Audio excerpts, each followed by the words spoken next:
बहुत पुराने जमाने की बात है। एक गांव था जिसका नाम था खैराबाद। रेत और हवा के बीच बसा वो गांव दिन में सन्नाटे और रात में कहानियों से जिंदा रहता था। वहीं एक छोटा सा घर था जिसकी दीवारों से चूना झड़ चुका था। उस घर में रहती थी जरीन। जरीन 19 बरस की मासूम चेहरा, बड़ी आंखें और दिल बहुत साफ। वो मिट्टी से बनी उस जिंदगी में भी अपने सपनों को सजाती रही, पर उसके घरवाले शायद उसके ख्वाबों से नफरत करते थे। उसके अब्बा हमेशा कहते, लड़कियां ज्यादा पढ़ लिख लें तो सिर चढ़ जाती हैं। जरीन कुछ नहीं कहती, सिर झुकाकर चुप हो जाती।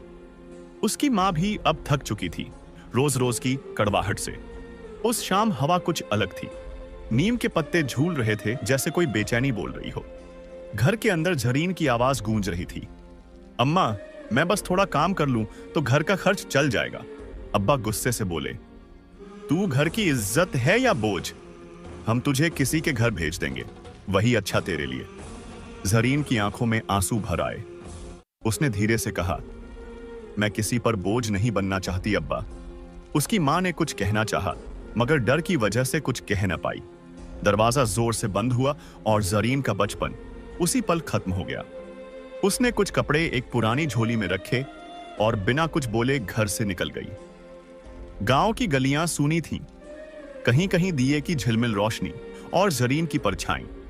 दिल में डर था पर उम्मीद भी। वो सोच रही थी कि शायद किसी शहर में, किसी घर में उसे काम मिल जाएगा। वो चलते चलते थक गई तो एक पुराने खंडहर की सीढ़ियों पर बैठ गई।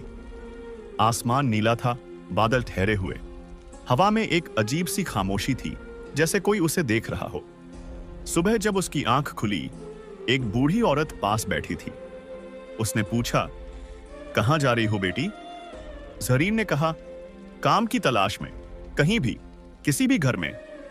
बूढ़ी औरत ने गहरी सांस ली। शहर के बाहर एक हवेली है। लोग कहते हैं वहां कोई नहीं रहता, पर हाल ही में किसी ने सफाई करवाने को कहा है। अगर हिम्मत है तो वहां जा सकती हो? जरीन ने पूछा। क्यों, क्या वहां डरावना है? बूढ़ी औरत मुस्कुराई, डर से ज्यादा। वहां सुकून मिलता है, पर जो भी गया वापस वैसे नहीं लौटा। जरीन के मन में डर और जिज्ञासा दोनों जग उठे। फिर भी उसने कहा, मैं कोशिश करूंगी। 3 घंटे की पैदल दूरी पर धूल और रेत के बीच वो हवेली खड़ी थी। पुरानी मगर शानदार। ऊंचे दरवाजे, टूटी बालकनियां और दीवारों पर उगी बेलें। पर हवा में कुछ था, जैसे किसी ने दुआ पड़ी हो इस घर पर। जरीन ने दरवाजे को छुआ। लकड़ी ठंडी थी, जैसे किसी ने अभी अभी उसे छुआ हो। अंदर कदम रखते ही दीवारों से धूल झरने लगी और एक धीमी फुसफुसाहट गूंजी। कौन है वहां? जरीन कांप गई, पर फिर एक हवा चली और आवाज गायब हो गई। वो साफ सफाई करने लगी। कमरों में मकड़ी के जाले, फर्श पर मिट्टी की परत। पर हवेली का एक हिस्सा, सबसे अंदर वाला हॉल, हमेशा ठंडा रहता था। वो वहां कदम रखती तो अजीब सुकून महसूस होता। शाम को जब वो वहीं झाड़ू लगा रही थी, दीवार पर टंगी एक पुरानी तस्वीर नजर आई। एक आदमी की। चेहरा बहुत शांत, पर आंखें जैसे जिंदा हों। जरीन ने तस्वीर से नजर नहीं हटाई। दिल में कुछ अजीब धड़कने लगा। उस रात जब वो हवेली के कमरे में सोई, बाहर हवा तेज थी, पर अंदर किसी ने खिड़की धीरे से बंद की। जरीन उठी पर कोई नहीं था। फिर उसने सुना एक हल्की सी आवाज, डर मत, मैं तुम्हें तकलीफ नहीं दूंगा। वो कांप गई। आवाज कमरे के कोने से आ रही थी। वहां बस हवा थी। जरीन बोली, कौन हो तुम? थोड़ी देर सन्नाटा रहा। फिर आवाज आई, इस हवेली का रक्षक और अब तुम्हारा हमसाया। अगले दिन जब वो काम कर रही थी, फर्श पर किसी ने उर्दू में लिखा था, आरिफ। वो नाम देखकर जरीन ठिठक गई। हर दिन उसे वो नाम कहीं ना कहीं दिखाई देता, दीवार पर, पानी में, आईने में। वो डर नहीं रही थी अब, बल्कि उस नाम के पीछे छिपी आत्मा को महसूस कर रही थी। हर बार जब वो थक जाती, कोई अदृश्य हाथ उसे संभाल लेता। जब वो उदास होती, हवेली की हवा उसके चारों ओर ठहर जाती, जैसे कोई उसे चुपचाप दुआ दे रहा हो। एक रात उसने आईने में अपने पीछे किसी की परछाई देखी। वो काला नहीं था, बल्कि नूर जैसा हल्का सफेद आकार। उसने पलटकर पूछा, आरिफ, क्या तुम यहीं हो? धीरे धीरे जवाब आया, हाँ, पर तुमसे दूर रहना ही मेरी मजबूरी है। जरीन की आंखों में आंसू भर आए। तुम इंसान नहीं हो? आवाज थरथराई। मैं जिन हूं, पर वो नहीं जिससे लोग डरते हैं। मैं वो हूं जो कभी किसी की दुआ में बंधा था। दिन बीतने लगे। वो जिन हर पल उसके आसपास रहता, कभी दिखता नहीं पर महसूस होता। जरीन बात करती और वो हवेली जवाब देती। वो हंसती तो हवा में खुशबू घुल जाती। कभी कभी हवेली की दीवारों से तिलिस्म की रोशनी झलकती, नीली, हल्की और गर्म। जरीन अब अकेली नहीं थी। वो जान चुकी थी कि ये हवेली उसकी पनाह है और वो जिन उसका रक्षक। उस रात जरीन ने आसमान की ओर देखा। खुदा, अगर वो जिन है तो उसमें तेरा नूर जरूर होगा, क्योंकि वो किसी इंसान से ज्यादा रहमदिल है। हवा ने उसके बालों को छुआ और उसी हवा में एक हल्की सी आवाज आई, और अगर तुझ में ईमान है तो तेरा होना मेरी मुक्ति है। जरीन ने आंखें बंद की। उसे लगा जैसे कोई उसके पास खड़ा हो, परछाई नहीं बल्कि सुकून। वो जिन आरिफ जो सदियों से एक दुआ में बंधा था, अब पहली बार इंसान की मोहब्बत महसूस कर रहा था। और जरीन, जिसे इंसानों ने ठुकरा दिया था, अब एक जिन की पनाह में अपने दिल की आवाज सुन रही थी। पर इस मोहब्बत के पीछे एक ऐसा राज था जो आने वाले हिस्सों में उस हवेली की दीवारें खुद बताएंगी। कभी कभी खुदा इंसान के दर्द का इलाज एक रूह को बनाकर भेजता है, और उस रूह का नाम होता है मोहब्बत। हवेली में जरीन को आए अब एक हफ्ता बीत चुका था। हर सुबह वो आंगन में झाड़ू लगाती, दीवारों को पानी से धोती और कमरे की टूटी खिड़कियां सीधी करती। धीरे धीरे वो घर फिर से सांस लेने लगा था, जैसे बरसों की खामोशी अब टूट रही हो। रातें अब उतनी डरावनी नहीं लगती थी। सन्नाटे में भी उसे किसी की मौजूदगी महसूस होती, पर अब वो डर नहीं थी। वो एक सुकून था, जैसे कोई अदृश्य साथी उसके साथ हो, जो बस उसकी देखभाल में लगा रहता हो। एक दोपहर जब वो हवेली के पिछवाड़े से पानी भरने गई, तो उसने देखा दरवाजे के पास कोई खड़ा है। ऊंचा कद, सादा लिबास, चेहरे पर थकान मगर आंखों में गहराई। वो अचानक घबरा गई। कौन है आप? वो आदमी मुस्कुराया। डरने की जरूरत नहीं, मुझे हवेली का रखवाला समझ लो। उसकी आवाज में अजीब ठहराव था, जैसे हर शब्द दिल से निकलता हो और सीधे किसी की रूह को छू जाता हो। जरीन ने कहा, मैं यहां काम करती हूं, मालिक तो कोई नहीं आता। वो बोला, मालिक लौट आया है। बस इतना कहकर वो आंगन की ओर बढ़ गया। जरीन वहीं ठिठकी रह गई।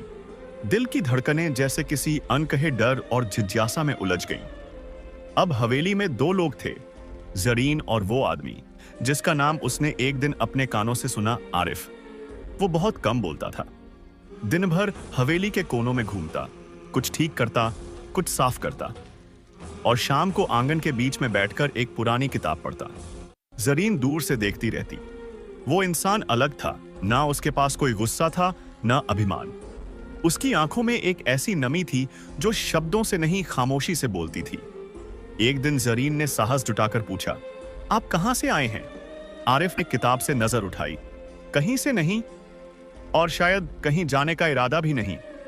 वो मुस्कुराई। अजीब जवाब है। जवाब नहीं, आरिफ बोला, एक सच है। वक्त बीतता गया। हवेली अब वीरान नहीं लगती थी। आंगन में हर सुबह चिड़ियां लौट आईं, दीवारों पर नई बेलें उग आईं। जरीन के चेहरे पर अब मुस्कान थी और उसके दिल में एक अजीब सा अपनापन। पर रातों में जब हवाओं की सरसराहट गूंजती, वो सोचती, आरिफ आखिर कौन है? कभी कभी उसे लगता उसने उसे पहले कहीं देखा है, किसी सपने में या किसी दुआ में। एक शाम जब बारिश की हल्की बूंदें गिरीं, आरिफ चुपचाप आंगन में बैठा था। जरीन उसके पास आई। आप बारिश में भीग रहे हैं, वो बोला। भीगना अच्छा लगता है, इंसान को याद दिलाता है कि वो अब भी जिंदा है। जरीन ने पहली बार उसकी आंखों में सीधे देखा। वहां कुछ था, दर्द, ठहराव और एक अजीब सी रोशनी जो डर नहीं, भरोसा देती थी। रात को जरीन ने पूछा, आपका नाम आरिफ है ना? इस हवेली की दीवारों पर भी यही नाम लिखा था। आरिफ कुछ पल चुप रहा, फिर धीमे से बोला, कभी था, अब बस एक याद है। क्या मतलब? इस हवेली में जो लोग रहते थे, मैं उनका हिस्सा था, शायद उनका साया या उनकी दुआ। जब वो चले गए तो हवेली रह गई और मैं भी। जरीन ने हैरानी से कहा, आप इंसान हैं ना? वो हल्के से मुस्कुराया। अगर इंसान होने का मतलब एहसास करना है तो हाँ, मैं इंसान हूं। उसकी आवाज में ऐसी सादगी थी कि जरीन को अपने सारे सवाल छोटे लगने लगे। अगले दिन आरिफ ने जरीन से कहा, आज हवेली की छत पर चलो। वो चौंकी। इतनी ऊंचाई पर? डरोगी तो नीचे की दुनिया ही देख पाओगी, उसने कहा। जरीन उसके साथ सीढ़ियां चढ़ी। छत पर पहुंचते ही हवा का एक झोंका चला। उसके बाल चेहरे पर बिखर गए। नीचे पूरा गांव दिख रहा था। मिट्टी के घर नीले आसमान के नीचे चमकते। आरिफ बोला, देखो, जो नीचे की जिंदगी है वही ऊपर का सबक सिखाती है। कभी कभी खुद को ऊपर उठाने के लिए गिरना पड़ता है। जरीन ने पहली बार खुलकर मुस्कुराया और उस मुस्कान में वो हवेली जो बरसों से खामोश थी जैसे जी उठी। अब दोनों शाम को साथ बैठने लगे। जरीन चाय बनाती, आरिफ उसे मिट्टी के प्याले में डालता। दोनों बात करते, कभी जिंदगी पर, कभी खामोशियों पर। एक रात जरीन ने कहा, अगर ये हवेली बोल पाती तो क्या कहती? आरिफ बोला, वो कहती, हर दीवार किसी के जाने का गम नहीं रोती, कभी कभी किसी के लौटने का इंतजार करती है। उस पल हवेली की हवा ऐसे जैसे ठहर गई। जरीन को लगा जैसे वो सिर्फ बात नहीं कर रहा, बल्कि उसका दिल पड़ रहा है। दिन बीतते गए और जरीन अब हवेली छोड़ने के बारे में सोच भी नहीं सकती थी। उसे लगता ये जगह उसकी किस्मत में लिखी थी। और आरिफ, वो अब हवेली का रहस्य नहीं बल्कि उसकी जिंदगी का हिस्सा बन गया था। एक सुबह आरिफ ने कहा, आज तुमने सूरज को देखा? जरीन हंसी। मुझे तो लगा आप सूरज से भी पुराने हैं। आरिफ हंस पड़ा, शायद हूं भी। कुछ चीजें उम्र से नहीं, सब्र से पुरानी होती हैं। वो दोनों बरामदे में बैठ गए। चुप्पी के बीच बस हवा की सरसराहट थी। जरीन ने उसकी ओर देखा और अचानक महसूस किया उसके आसपास की हर चीज, दीवारें, हवा, मिट्टी, सब जैसे उसके साथ सांस ले रही थी। एक दिन जरीन को हवेली के पुराने संदूक में एक चिट्ठी मिली। पीले कागज पर लिखा था, जो इस हवेली का रखवाला बनेगा वो तब तक रहमत में रहेगा जब तक उसे कोई अपना न कहे। वो कागज लेकर आरिफ के पास गई। ये चिट्ठी किसकी है? आरिफ ने उसे देखा और हल्के से मुस्कुराया। किसी ऐसे का जो दुआओं में जीता था और मोहब्बत में बांधा। जरीन ने फिर पूछा, क्या आपको कभी किसी ने अपना कहा? आरिफ ने जवाब नहीं दिया, बस नजरें झुका ली। उसकी खामोशी में एक ऐसी गहराई थी जो हर सवाल का जवाब थी, मगर जरीन के दिल ने वो जवाब सुन लिया था। उस शाम हवेली के आंगन में दीपक जला। बरसों बाद वहां रोशनी फैली। जरिया रखा और कहा, अब ये हवेली उजाले में भी जी सकती है। आरिफ ने उसे देखा।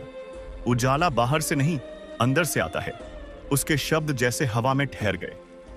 जरीन ने महसूस किया कि उसका दिल किसी अजीब मीठे डर से कांप उठा है।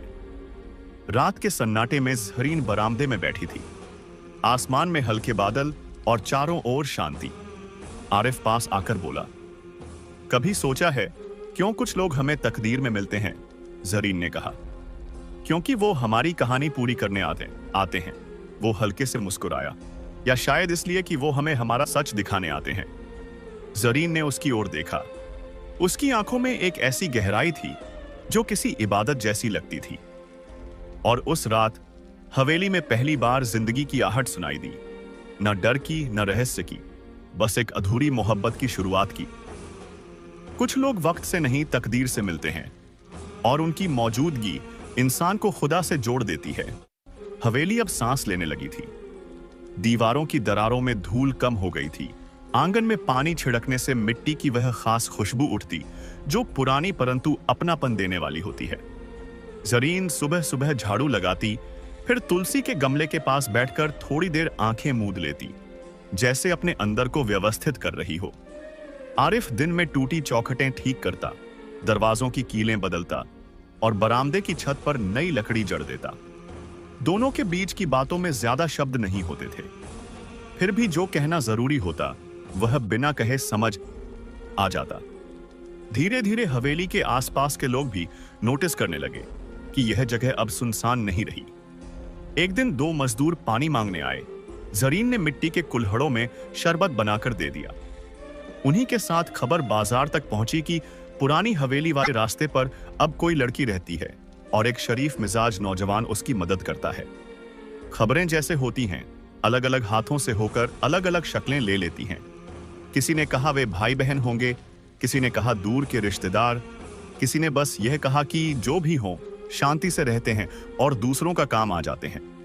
एक शाम आरिफ ने बरामदे में दरी बिछाई और पास रखा पुराना संदूक खोला। अंदर से कुछ कागज निकले जिन पर हवेली का नक्शा और पुराने दस्तावेजों की सीलें लग रही थीं। उसने कागजों को झाड़कर सलीके से तह किया, फिर धीरे से बोला, इन चीजों को संभाल कर रखना चाहिए। जो अपना हो उसकी जिम्मेदारी भी साथ आती है। जरीन ने सिर हिलाया। उसे अच्छे से समझ में आता था कि अपना कहने का मतलब सिर्फ ईंट गारे से नहीं, बल्कि उस भरोसे से होता है जो दिन ब दिन दोनों के बीच खामोशी में उग रहा था। कुछ ही दिनों में एक अजीब सी परीक्षा आ गई। करीब के कस्बे का एक ठाठ बाट वाला आदमी 2 गार्डों के साथ हवेली के फाटक पर आया बुलाया। उसने ऊंची आवाज में कहा कि यह जगह उसके खानदान की है और यहां रह रहे लोग कब्जा किए बैठे हैं। उसके हाथ में भी कागज थे, पर उनकी भाषा में शोर ज्यादा था, यकीन कम। जरीन थोड़ी घबरा गई। आरिफ शांत रहा। उसने भी अपने दस्तावेज निकाले और नम्रता से कहा, जो सही है अदालत तय कर दे। हम किसी की चीज नहीं रखेंगे, पर जो हमारा है उसे छोड़ेंगे भी नहीं। बात उस दिन बढ़ी नहीं, पर कानूनी झंझट का धागा वहीं से खुल गया। अगले हफ्तों में आरिफ कस्बे तक चक्कर लगाता। कभी कानूनगो से मिलता, कभी काजी साहब से और कभी वकील से। लौटकर वह जरीन को पूरा हाल बताता नहीं था, मगर उसके चेहरे की थकान और आंखों का सुकून एक साथ देखते हुए जरीन को अंदाजा हो जाता कि वह उसके हिस्से की चिंता भी अपने साथ उठा लाता है। उसने कई बार कहना चाहा कि मुझे भी साथ चलने दो, पर हर बार उसकी आंखें यही कहती, तुम घर संभालो, बाहर मैं देख लूंगा। और सच में घर उसके हाथों में संभल ही नहीं रहा था, खिल भी रहा था। मौसम बदला, फसल कम हुई, पानी कम हो गया। गांव में कुछ घरों में बुखार फैला। हवेली के द्वार पर लोग दवा पूछने लगे। जो जड़ी बूटी मिल सके वह दी गई, जो खाना बन सके वह बांटा गया। जरीन ने आंगन में खिचड़ी पकाई और छोटे छोटे पत्तलों में लगाकर बच्चों को दी। न जाने कब से उसके अपने मन के किसी कोने में बैठे डर का रंग हल्का पड़ने लगा। इंसान की मदद करते करते उसके हाथों में यकीन का कंपन लौटा और आंखों में नरमी की चमक ठहर गई। वह समझ रही थी कि कठिनाई हमेशा बाहर से नहीं आती, कभी कभी भीतर की उलझन भी उतना ही थका देती है। अब उसे लग रहा था कि भीतर की यह गांठ खुल रही है। उधर अदालत का फैसला सामने आया। पुराने रजिस्टरों की गवाही और दस्तावेजों की सही सिलसिलेवारी देखकर तय हुआ कि हवेली का हक भी उसी पुराने परिवार को मिलता है जिसकी शाख से आरिफ का नाता था। झगड़ा वहीं ठहर गया। जो ठाठ बाट वाला आदमी आया था वह इस फैसले से चुप हो गया। उसने जाते जाते बस इतना कहा, अगर तुम वाकई यहां की इज्जत चाहते हो तो दिखा दो कि यह लोगों के काम आती है। आरिफ ने जवाब नहीं दिया, मगर जरीन ने यह बात अपने सीने में रख ली, मानो किसी ने उसे दिशा दिखा दी हो। अगले दिनों उन्होंने हवेली के एक कमरे को खुला रखा, जिसमें राहगीरों के लिए पानी, छाछ और थोड़ी सी छाह हमेशा तैयार रहती। रास्ते से गुजरने वाले ऊंट वालों के लिए रस्सी और पघाला, और गांव के बच्चों के लिए मिट्टी की चौकी पर बैठकर पढ़ने की जगह। शाम को आरिफ बच्चों को कागज पर बड़े बड़े अक्षर लिखना सिखाता। जरीन उन्हें साफ सुथरा रहना और चूल्हे के पास कैसे हाथ नहीं जलने देना, यह छोटी छोटी बातों में प्यार के साथ समझाती। जो हवेली कभी डर और सुनसान की निशानी समझी जाती थी, वह धीरे धीरे राहत और अपनत्व की छाह बनती चली गई। इसी बीच जरीन की मां का पैगाम आया। वह कस्बे की औरतों के साथ ऊन खरीदने आई थीं और चुपचाप हवेली के दरवाजे तक पहुंच गई। बरामदे में जरीन को देखकर उनकी आंखें भर आईं। वक्त की धूल ने उनके बालों में सफेदी कुछ और घुमा दी थी। बेटी ने आगे बढ़कर उनके हाथ थाम लिए। कोई शिकवा नहीं, कोई इल्जाम नहीं, बस यह एहसास कि दूरियां कभी कभी जरूरी होती हैं ताकि मिलना फासलों से ऊपर उठ सके। मां ने धीमी आवाज में कहा, मैंने बहुत देर से समझा, पर समझ गई हूं। उस दिन की दाल रोटी का स्वाद कुछ और ही था, जैसे ताजगी सिर्फ धनिये की पत्ती से नहीं, रिश्ते के पानी से आती है। रात में जब सब सो गए, आरिफ बरामदे में बैठा था। जरीन पास आकर बैठ गई। कुछ देर दोनों खामोश रहे। फिर आरिफ ने बहुत साधे हुए शब्दों में कहा, जो जिम्मेदारी मैंने अपने ऊपर ली है, उसे आगे बढ़ाने के लिए मुझे तुम्हारी जरूरत है। सिर्फ मदद के लिए नहीं, इस घर की बराबर की हिस्सेदार बनकर। जो रिश्ता सच्चाई और भरोसे से बनता है, वह अकेले नहीं निभता। जरीन ने उसकी आंखों में देखा। वहां कोई दिखावा नहीं था, कोई जल्दबाजी नहीं, बस एक सीधी सी विनती थी, जो सम्मान से कही जाती है और सम्मान से सुनी जाती है।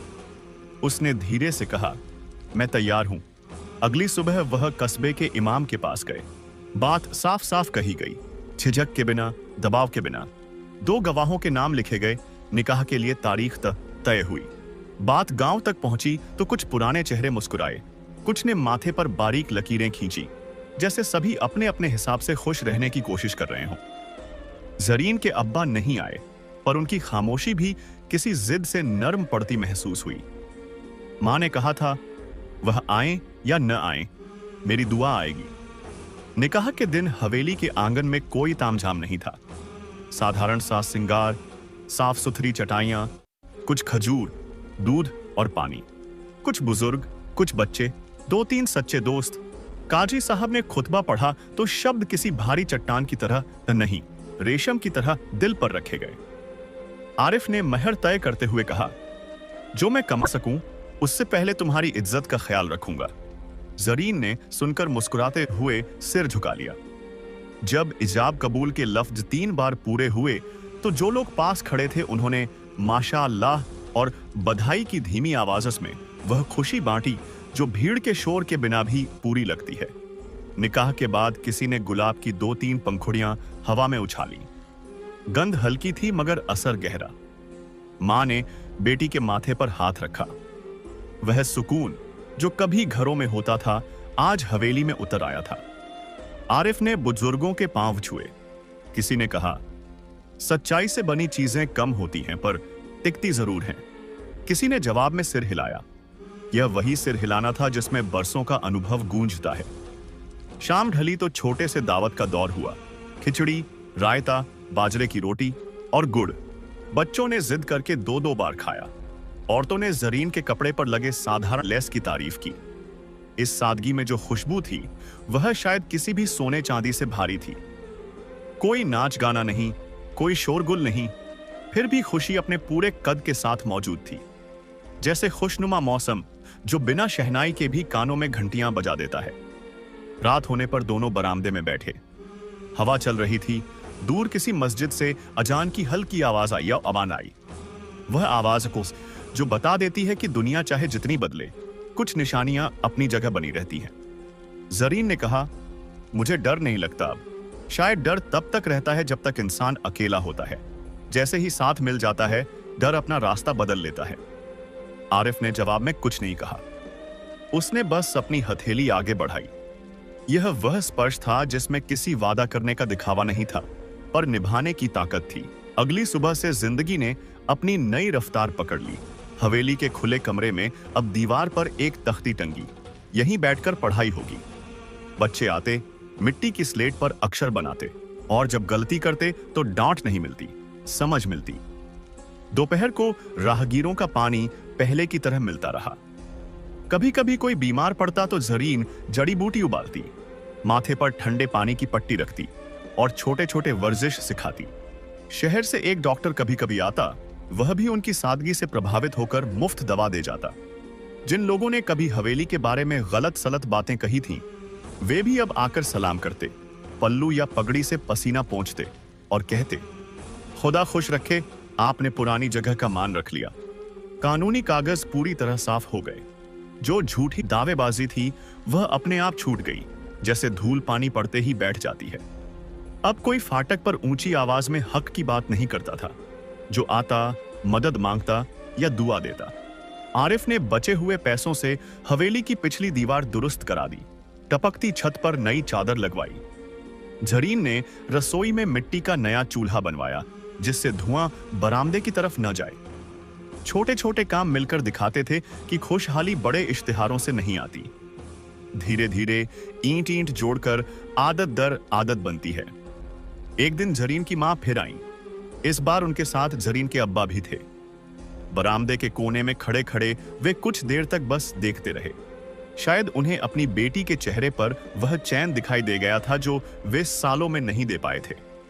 वे आगे बढ़े, आरिफ की तरफ देखा और धीमी आवाज में बोले, ख्याल रखोगे? आरिफ ने बिना लंबी बात किए जवाब दिया। जो अपने से भी ज्यादा प्रिय हो उसका ख्याल रखने में आदमी जरा भी कसर नहीं छोड़ता। यह वाक्य किसी भाषण की तरह नहीं, घर की भाषा की तरह लगा, सीधा, सच्चा, असरदार। अब्बा ने सिर हिलाया। किसी पुराने जख्म की पपड़ी उसी समय गिर गई होगी। दिन आगे बढ़ते रहे। कभी जरूरतमंदों की मदद, कभी बच्चों की पढ़ाई, कभी खेत खलिहान की छोटी सलाहें।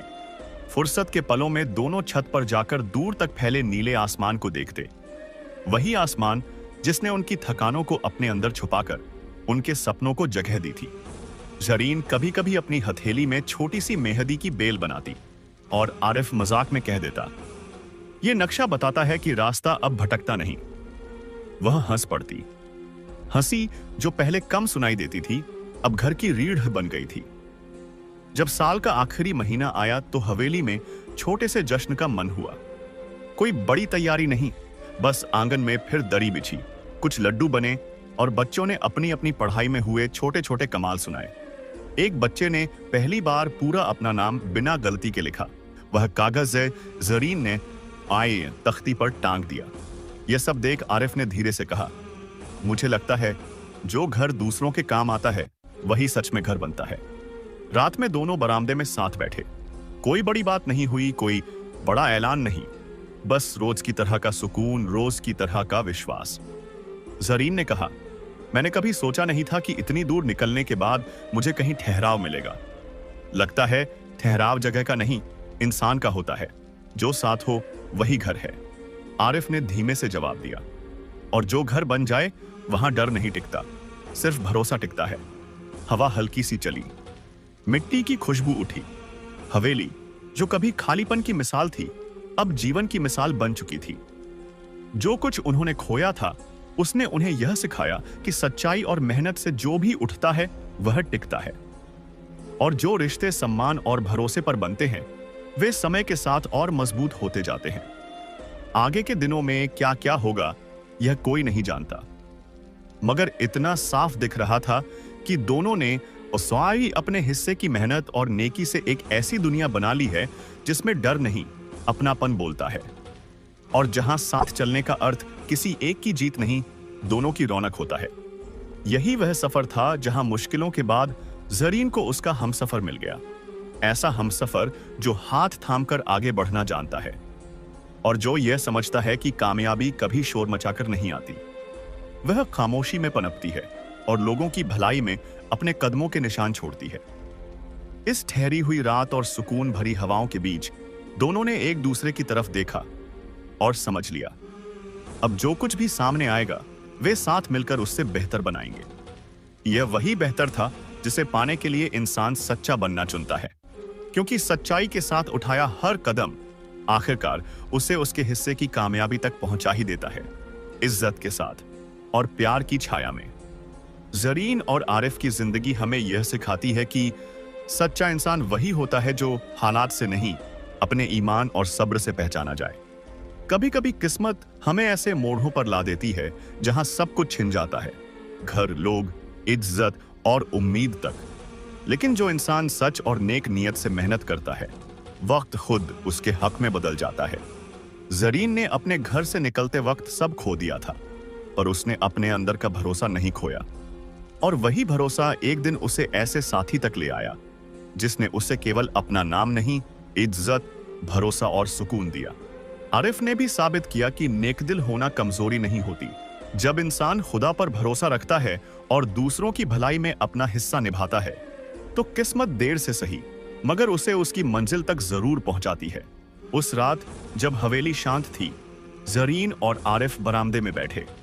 आरिफ ने कहा, तुम्हें याद है जब पहली बार तुम यहां आई थी? जरीन मुस्कुराई। हाँ, डर से कांप रही थी, पर आज लगता है उसी डर ने मुझे मेरा घर दे दिया। आरिफ ने उसकी तरफ देखा। डर ही तो वो चीज है जो हमें हिम्मत सिखाती है। अगर तुम उस दिन पीछे मुड़ जाती तो शायद हम दोनों कभी नहीं मिलते। जरीन ने हौले से सिर झुकाया।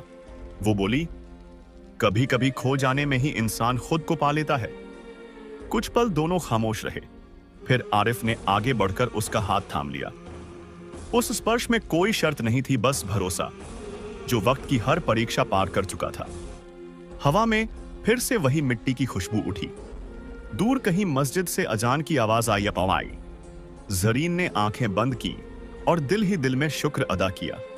उसने सिर्फ एक हमसफर नहीं, बल्कि एक ऐसी जिंदगी पाई थी जिसमें सच्चाई, सब्र और मोहब्बत तीनों साथ थे।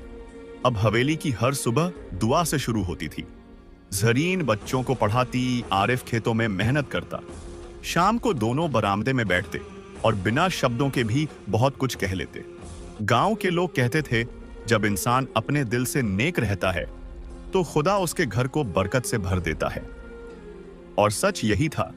जरीन और आरिफ ने यह साबित कर दिया था कि सच्ची मोहब्बत सिर्फ पाने का नाम नहीं, निभाने का नाम है। वो हवेली जो कभी वीरान थी, अब लोगों के लिए रहमत बन गई। और उस रहमत के पीछे दो दिल थे, एक जिसने सब कुछ खोकर भी भरोसा नहीं छोड़ा, और दूसरा जिसने सब कुछ पाकर भी विनम्र रहना सीखा। उस रात जब हवा ने उनके दिए को झिलमिलाया, जरीन ने कहा, अब लगता है जिंदगी पूरी हो गई। आरिफ ने मुस्कुराकर जवाब दिया, जिंदगी पूरी नहीं होती, बस सही जगह पर ठहर जाती है। और उस पल दोनों ने एक दूसरे की तरफ देखा, जहां अब कोई डर नहीं था, बस इमाम, सुकून और एक सच्चे प्यार की खामोश चमक थी। तो देखा दोस्तों, हमें अपने इंसान अगर सच्चा और मेहनती हो और दूसरों का भला चाहता हो तो दुनिया की कोई ताकत उसे उसकी कामयाबी से रोक नहीं सकती। क्योंकि नेकी और सच्चाई का सफर भले लंबा हो, मगर उसका अंजाम हमेशा खूबसूरत होता है।